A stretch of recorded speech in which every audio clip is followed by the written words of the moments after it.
Groundbreaking new research, including animal models, is studying the effects of drug-induced abortion. Its findings suggest there may be a link between medical abortion and depression and anxiety.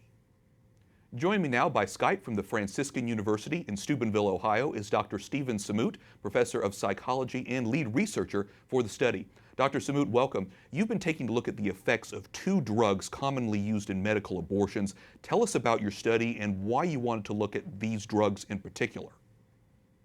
Thank you, Wyatt. These drugs are being used constantly to induce early-term pregnancy termination. So the reason for the study was to investigate what the effects of these drugs are in terms of the behavioral consequences on those being administered the drugs. And so to do that, you used rats for this study. What were just some of the changes you observed when you gave them the drugs?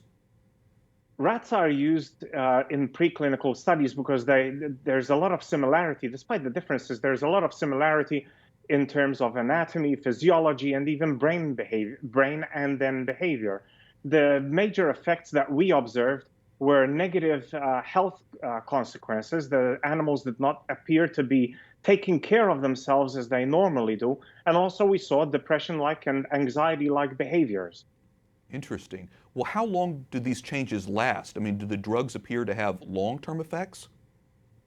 The behavioral consequences that we observed appear to be short-term, but however, you need to keep in mind that a rat's rat's time is not the same as human time.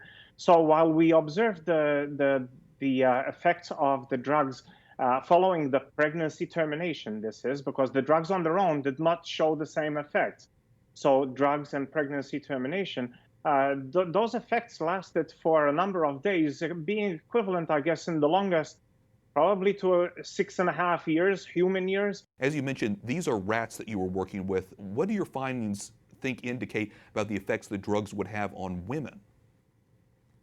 Well, given the use of rats is known as animal models. We use these rats as animal models of human behavior. We would predict that what we observed in the rats may be indicative of what could potentially be happening in women following the administration of these drugs in pregnancy termination.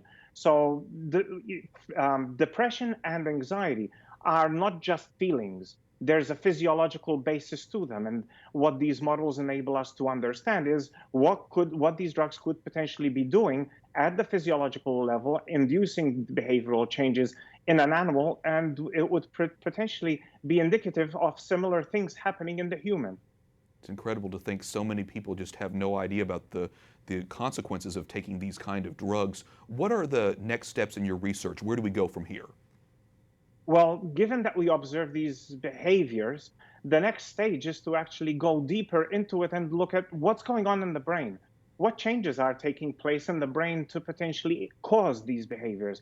Like I said, depression and anxiety have a physiological basis to them, and it's important for us to understand what is going on in the brain to potentially cause these behaviors. Well, so much important information coming out of this study and so insightful as to the long-term effects of these drugs. Dr. Sammut, professor of psychology at the Franciscan University of Steubenville, thanks so much for your insight today. Thank you so much, Wyatt.